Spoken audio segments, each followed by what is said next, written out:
जैसे कि आप सभी जानते हैं, सच की हमेशा जीत होती है और हमारी एक छोटी सी प्रयास आप तक बड़ी खबर पहुंचाती है। तो स्वागत करते हैं आप सभी का STS न्यूज़ चैनल पर। आगे बढ़ने से पहले आप इस वीडियो को लाइक और चैनल को सब्सक्राइब जरूर कर ले और साथ में बेल आइकन भी प्रेस कर ले। चलिए बढ़ते हैं खबरों की ओर। कांग्रेस और शिवसेना उत्तर प्रदेश और गोवा के विधानसभा चुनाव के लिए गठबंधन करने पर विचार कर रहे हैं। इसकी जानकारी शिवसेना के सांसद संजय राउत ने बुधवार को दी। उन्होंने कांग्रेस महासचिव प्रियंका गांधी वाड्रा से मुलाकात के बाद यह बात कही। इन दोनों ही राज्यों में भारतीय जनता पार्टी की सरकार है। इन राज्यों में अगले साल की शुरुआत में चुनाव होने हैं। शिवसेना सूत्रों के मुताबिक इन दोनों राज्यों में गठबंधन करने से दोनों दलों को बीजेपी से लड़ाई में मदद मिलेगी। शिवसेना के एक नेता ने इंडियन एक्सप्रेस को बताया है कि राष्ट्रवाद और हिंदुत्व के बिना कोई भी पार्टी राष्ट्रीय स्तर पर बीजेपी को नहीं हरा सकती है। ये दोनों तत्व केवल शिवसेना के पास ही है। इससे बीजेपी को अच्छी चुनौती दी जा सकती है। उत्तर प्रदेश चुनाव के लिए कांग्रेस ने प्रियंका गांधी को अपना चेहरा बनाया है। इस चुनाव के लिए कांग्रेस का अभी किसी दल से समझौता नहीं हुआ है। उसने सभी 403 सीटों पर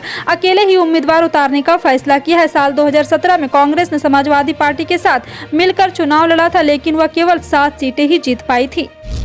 दिल्ली की सीमाओं पर किसान आंदोलन के चलते लगाए गए मोर्चे उठाने के लिए किसान संगठन राजी हो गए हैं। केंद्र सरकार ने गुरुवार को संयुक्त किसान मोर्चे SKM को पत्र लिखकर उनकी अधिकांश मांगों पर अपनी सहमति दे दी है। इससे पहले सरकार और किसानों के मध्य सहमति नहीं बनने की एक बड़ी वजह किसान आंदोलन के दौरान दर्ज हुए पुलिस केसों की वापसी रही है। आंदोलन में शामिल किसान संगठन जानते थे कि यही बात ऐसी है जो जीती हुई बाजी को हार में बदल सकती है। अगर किसानों पर दर्ज पुलिस केस वापस नहीं होते और आंदोलन खत्म हो जाता तो बड़ी मुश्किल पैदा हो सकती थी। इस मुद्दे पर हरियाणा, पंजाब और यूपी के किसान संगठनों के बीच काफी हद तक वितर्क हुआ था। बाद में इन सब के बीच यह सहमति बनी कि जब तक केंद्र सरकार आंदोलन के दौरान दर्ज पुलिस केस वापस लेने की घोषणा नहीं करती, तब तक मोर्चा नहीं हटाया जाएगा।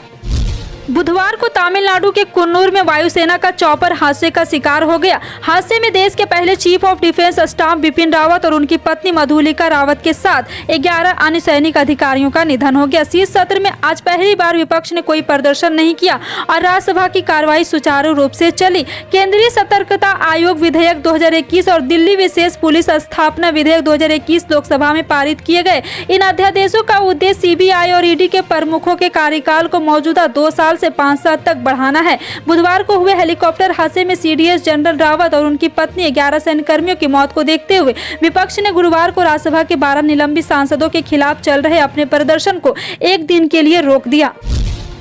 किसी भी चुनाव में युवा मतदाता राजनीतिक दलों की एक बड़ी प्राथमिकता में शामिल होते हैं। खूब जोर शोर से मतदान करने को उत्सुक युवा मतदाता किसी भी दल की ओर मुड़ जाए तो उसकी जीत तय हो जाती है। यही कारण है कि सभी राजनीतिक दल इन्हें अपने से जोड़ने के लिए तरह तरह की लुभावनी घोषणाएं करते रहते हैं, लेकिन युवाओं से बात करने पर पता चलता है कि अब वे पहले से कहीं ज्यादा सूचना संपन्न और अपने अधिकारों के लिए जागरूक हैं। अब युवाओं ने मन बनाया है कि जो सचमुच रोजगार देगा वोट उसी को देंगे। प्रयागराज के तेलियारगंज निवासी आदर्श शर्मा ने अमर उजाला से कहा है कि इस चुनाव में राजनीतिक दल एक बार फिर जिन्ना और कृष्ण की बात उठाने लगे हैं। उन्हें लगता है कि युवाओं को इन्हीं मुद्दों से बरगलाया जा सकता है, लेकिन राजनीतिक दलों को समझना चाहिए कि युवाओं के लिए रोजगार ही सबसे बड़ा धर्म होता है। जब तक सभी युवाओं को रोजगार उपलब्ध नहीं कराया जाता, विकास का कोई भी दावा पूरा नहीं हो सकता। अर्थशास्त्र के शोध छात्र आदर्श शर्मा ने कहा है कि केंद्र सरकार हो या यूपी सरकार, पिछले 5 साल में प्रदेश में विकास के कई बड़े काम किए गए हैं। बड़े बड़े एक्सप्रेस हाईवे, एयरपोर्ट और स्वास्थ्य सुविधाओं का निर्माण करने के लिए सरकार की प्रशंसा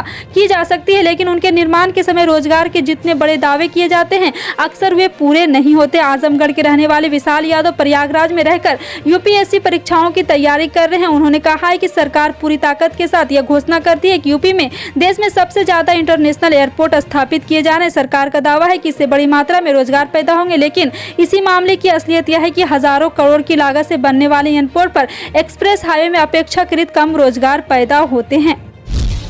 दिल्ली में लालू यादव के छोटे बेटे तेजस्वी यादव की शादी हो गई। पहले सगाई की रस्में पूरी की गई, इसके बाद जयमाला और उसके बाद शादी की अन्य रस्में पूरी हो गई।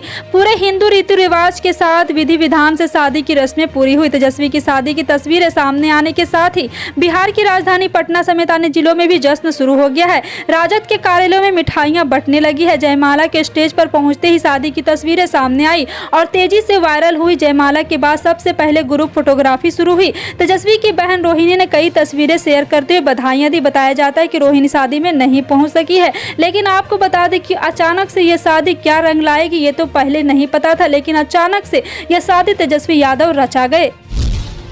देश के अधिकांश बड़े राज्यों में लागू पुलिस कमिश्नर सिस्टम अब मध्य प्रदेश में भी आज से लागू कर दिया गया है। 40 सालों से इंतजार के बाद पुलिस अधिकारियों को पुलिस कमिश्नर सिस्टम मिल सका है और इस बारे में मुख्यमंत्री शिवराज सिंह चौहान ने 21 नवंबर को नए सिस्टम को लागू करने का ऐलान किया था और मात्र 18 दिनों के भीतर इस फैसले पर अमल कर दिया गया। गृह मंत्री नरोत्तम मिश्रा ने गुरुवार को पुलिस मुख्यालय में पत्रकारों से चर्चा करते हुए इस नई व्यवस्था को लागू करने की घोषणा की है। मिश्रा ने पत्रकारों से चर्चा में बताया है कि भोपाल में जहां 38 शहरी पुलिस थानों के पुलिस कमिश्नर के अधीन किया गया है, तो इंदौर में 36 शहरी थाने पुलिस कमिश्नर के अधीन रहेंगे। दोनों जिलों के ग्रामीण थानों को पुलिस कमिश्नर से अलग रखा गया और वहां पुलिस अधीक्षक स्तर को आईपीएस अधिकारी की पृथक से तैनाती रहेगी। 10 तो इंदौर 13 एसएसपी स्तर के अधिकारियों को असिस्टेंट पुलिस कमिश्नर होंगे और उप पुलिस अधीक्षक स्तर के 20 अधिकारी भोपाल व इंदौर में 30 अधिकारी होंगे।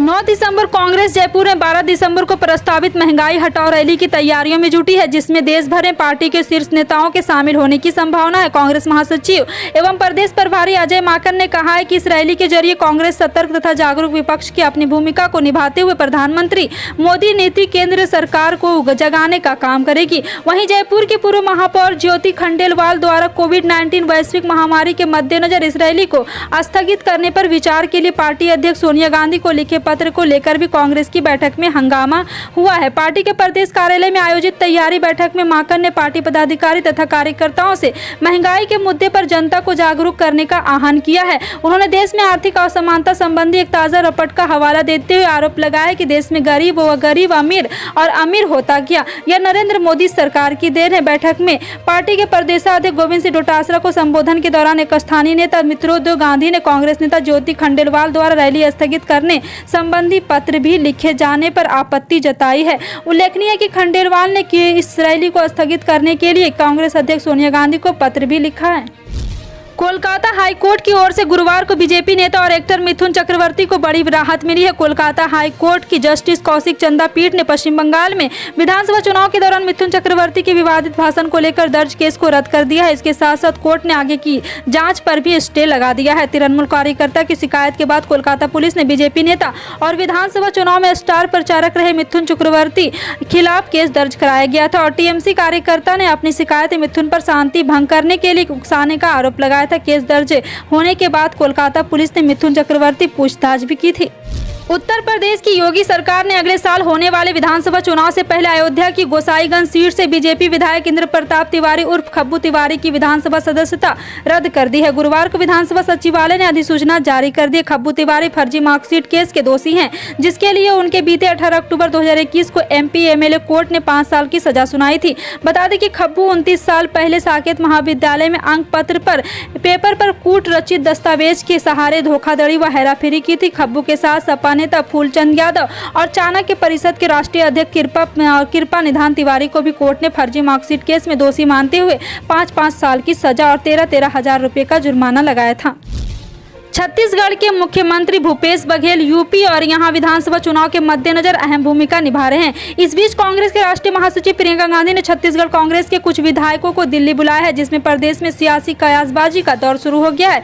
प्रियंका गांधी का बुलावा आते ही यह विधायक दिल्ली के लिए रवाना हो गए हैं। दरअसल बताया जा रहा है कि प्रियंका गांधी छत्तीसगढ़ कांग्रेस के कुछ विधायकों को उत्तर प्रदेश विधानसभा चुनाव में महत्वपूर्ण जिम्मेदारी दे सकती है और बताया जा रहा है कि दिल्ली में गांधी ने महत्वपूर्ण बैठक बुलाई है यूपी चुनाव को लेकर के और यहां पर छत्तीसगढ़ में लगभग 12 से 15 विधायक दिल्ली पहुंच चुके हैं। ये सभी विधायक इस बैठक में शामिल होंगे। ऐसी अटकलें लगाई जा रही है कि उत्तर प्रदेश चुनाव में इन विधायकों को महत्वपूर्ण जवाबदारी सौंपी जा सकती है। जिन विधायकों को दिल्ली बुलाया गया उनमें वरिष्ठ विधायक सत्यनारायण शर्मा, भुवनेश्वर सिंह बघेल, इंद्रशाही मांडवी, कुलदीप जुनेजा और लगातार बेंजाम, रेखाचंद जैन, लक्ष्मी ध्रुव, विनोद चंद्रकार, गुलाब कमरो, राजकुमार और लगातार कई संगठन भी वहां पर मौजूद रहे हैं और लगातार यहां पर दिल्ली बुलावा आते ही रहता है और कई संगठन और कई नेता लगातार प्रियंका गांधी से मुलाकात करते ही रहते हैं। फिलहाल आपकी इन सभी खबरों पर क्या राय है कमेंट सेक्शन में टाइप करके जरूर बताइएगा।